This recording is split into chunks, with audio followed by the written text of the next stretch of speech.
Click subscribe and bell icon to get regular notifications. Hi, my name is Dr. Dharmesh Kapoor and I am a liver transplant physician and hepatologist based out of Yashoda Hospital, Secunderabad. So today I am going to talk about a very common topic, which is non-alcoholic fatty liver disease. The reason for choosing this topic is because every single day one gets so many queries, questions, clarifications, opinions from all walks of life, including our fraternity, about what is fatty liver and how do we evaluate a given person who's diagnosed with fatty liver.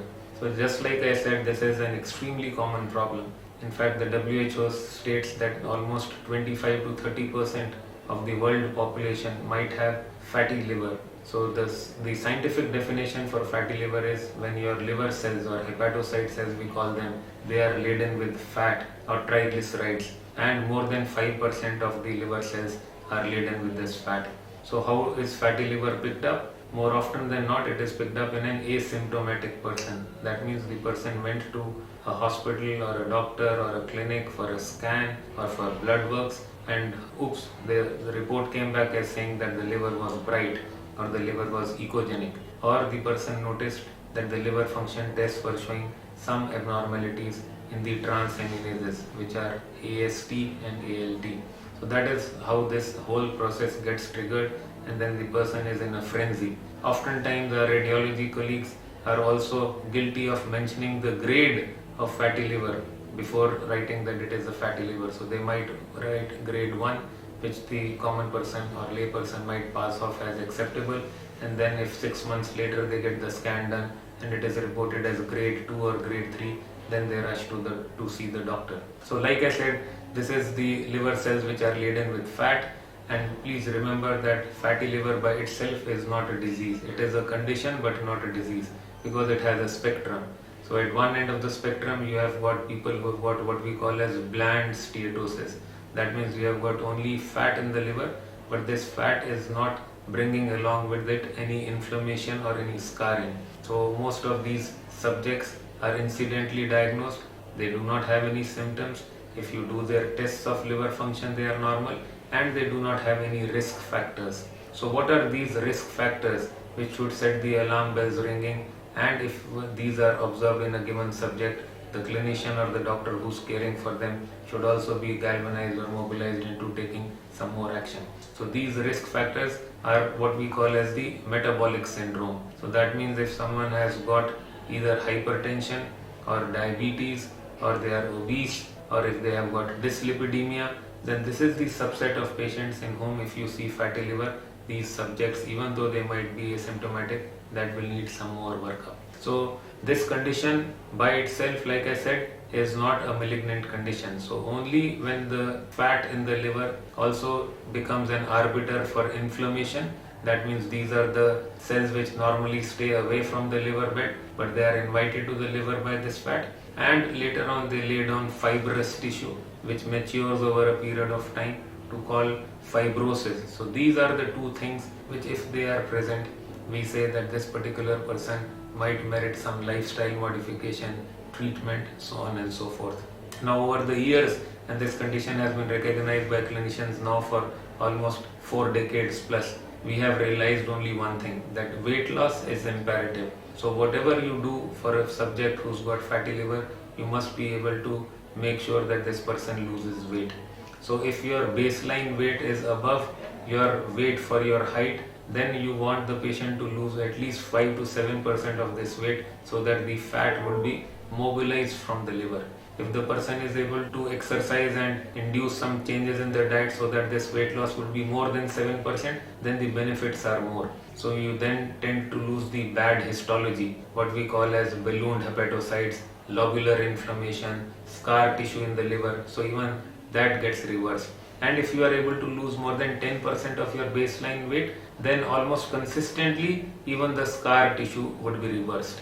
So I am talking of these technical terms. So does that mean that every patient who has got fatty liver would be subjected to a study of the liver tissue under the microscope? The answer is no. So we have certain ways of, or an algorithm for an approach to a subject who's got fatty liver. Like I said, if you have got risk factors, your threshold for doing further workup should be low, and if we find that on that workup you find something else abnormal, then you go on to investigate whether there is any scar tissue. So if there is any scar tissue, then these patients merit treatment. So what has been shown consistently across very big studies is that it is the fibrosis or the scar tissue in the liver that ultimately governs the prognosis for these patients. So it is not the amount of fat, it is not the degree of inflammation, but it is the amount of scar tissue that is going to govern the outcome of these patients over medium to long term.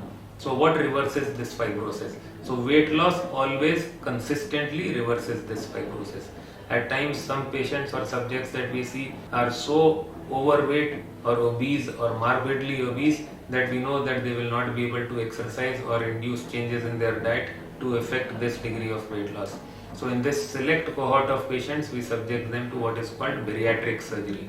So bariatric surgery again consistently leads to weight loss. We now know from recent published literature that if you do bariatric surgery for people who have got established fibrosis of high stage, that might not reverse. So your patient selection has to be very astute. If you are doing bariatric surgery for people in whom the fibrosis stage is not very high, then in them you can completely reverse this fibrosis. But this is something which consistently leads to mobilization of scar tissue. So there might be a cohort or subset of subjects or patients in whom it might be impossible for them to lose weight just by lifestyle modification or through diet. So these are the subjects whom we say overweight, obese or morbidly obese. So if the BMI is more than 40 or if the BMI is more than 35, BMI means body mass index, and you can calculate that if you have the height and weight of the person with you. So if the BMI values are higher than what I just mentioned, then these are the subjects who are good candidates for what we call bariatric surgery. So bariatric surgery is nothing but weight reduction surgery, and this surgery almost consistently leads to weight loss. But does this surgery also always means that the scar tissue will be mobilized? More recent data has revealed that if the stage of the liver fibrosis is high, that means if you have got someone who's got stage 3 or 4 of fibrosis, then in them the mobilization of scar tissue might be very low or it might not happen at all. But in early stages of fibrosis, this can be completely reversed. What about drug therapy to mobilize scar tissue? The drugs are very few and far between. So commonly used drugs in the non-diabetic population is vitamin E. So this has to be used in a higher dose than what we use conventionally, in the dose of 800 international units per day, and it has to be given over a prolonged period of time, at least 96 weeks. However, for us to be able to give this medication, we have to make sure that there is ideal liver histology. That means these patients should have fat in the liver and they should have inflammation by way of some scattered inflammatory cells in the liver parenchyma and ballooned hepatocytes. Studies have shown that vitamin E would be able to reverse these changes, but its effect on the scar tissue is very meager. In the diabetic population, we use a drug called pioglitazone. These drugs are also called TZDs. This is a class of drugs which lead to improvement in insulin sensitivity, but we restrict the use of these drugs in the diabetic population. With these medicines, again, there is a reversal of histology or bad liver parenchymal changes if you use these drugs over a prolonged period of time. But the problem if you give it to non-diabetic population is that it can lead to weight gain, and at times this weight gain might not be reversible even when you have stopped taking these drugs. Very commonly one is asked the questions about various kinds of diet. So somebody will say that I want to follow Mediterranean diet, somebody will say I want to try intermittent fasting, someone wants to go with low carbs, keto diet, so on and so forth. So even though these diets may have their merits or demerits, but what has been consistently shown is that it should be a hypocaloric diet. So if you have to lose weight, it can happen only by two means. A, to restrict the caloric intake, and B, to burn more than what you have eaten. So if you are able to do that, then you are good with any kind of diet.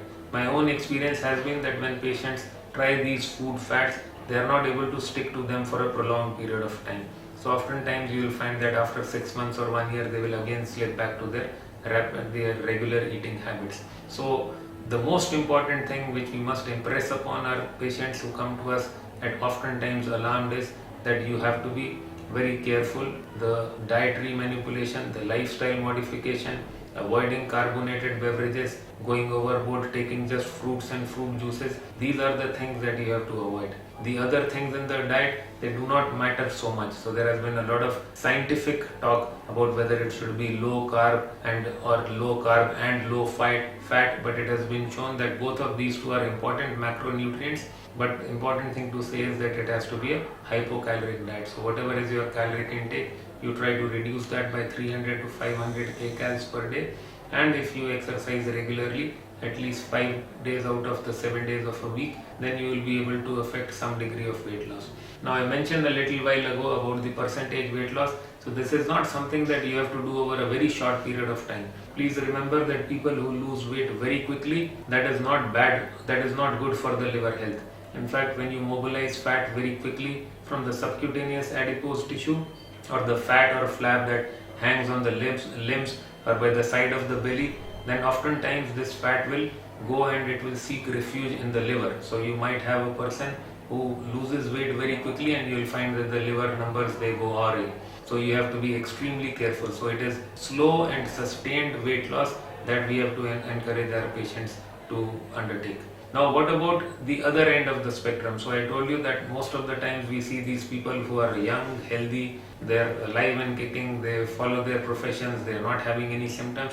But we also now know that NAFLD or NASH, non-alcoholic steatohepatitis, is one of the commonest causes of transplantation in the Western world, and it is no different in our part of the world also. So in our program and in our experience with liver transplant over the last 2 decades, almost a quarter of patients, they get transplanted for this particular indication.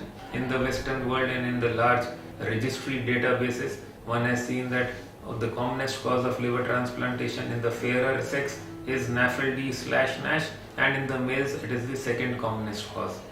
This particular condition is also an arbiter for liver cancer or hepatocellular cancer or hepatocellular carcinoma or HCC as we call it. In our country, HCC occurs very commonly because of NAFLD/NASH, and in fact it is the second most common cause for occurrence of this tumor in our population. So hepatitis B is the commonest and NAFLD/NASH is the second commonest cause of HCC. So this is not something that you want to take lightly. Once your patient with fatty liver disease has reached the stage of cirrhosis, the interventions that you can do, they become severely restricted. I have already alluded to these patients not being suitable for bariatric surgery. So I already mentioned that bariatric surgery should be done in early stages of fibrosis. Also the drug therapy when you have got advanced fibrosis does not give you very consistent results. So we have used vitamin E.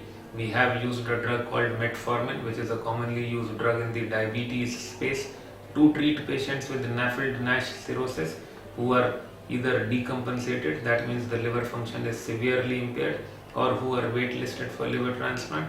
But this should be done only at expert centers and people who have experience of using these drugs in this particular situation. So I think, to summarize, NAFLD/NASH is a very common problem. However, it follows a spectrum. You can have someone who's got only bland steatosis and needs nothing more than advice on lifestyle and diet. And at the other end of spectrum, you might have someone who's got a severely scarred liver, loss of liver function, or occurrence of liver tumor within the liver parenchyma, and someone who might even need a liver transplant. The important thing is weight loss, no matter how you are able to register that weight loss, but this weight loss has to be happening on a consistent and a sustained basis. So most of the times we find that there is an initial earnest effort to lose weight, but over a period of time this effort diminishes and the person again goes back to his original weight.